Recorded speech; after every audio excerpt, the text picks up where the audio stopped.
Alors 5e conseil, une fois que vous avez choisi votre site internet pour mettre votre bien à la vente, la difficulté maintenant ça va être de faire le tri entre les vrais clients, les faux clients qui sont susceptibles de venir chez vous. Voilà.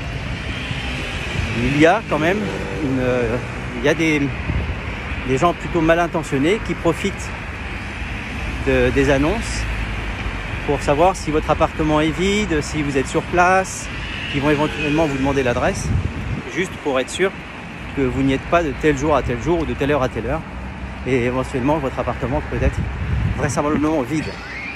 Ça fait partie du risque que l'on prend lorsque l'on fait les visites soi-même. Dans la deuxième partie de personnes, alors une fois que vous avez sélectionné les personnes, il va falloir se rendre disponible pour gérer les visites. Comme vous, les gens travaillent, donc ils vont se rendre libres, alors soit en semaine, ils vont prendre une après-midi, ou alors ils vont être disponibles plutôt le week-end. Et à ce moment-là, il faudra que vous gériez votre agenda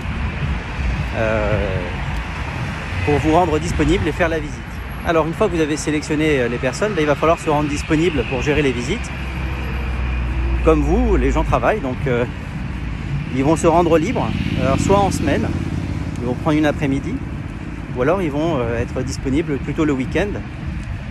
Et à ce moment-là, il faudra que vous gériez votre agenda pour vous rendre disponible et faire la visite.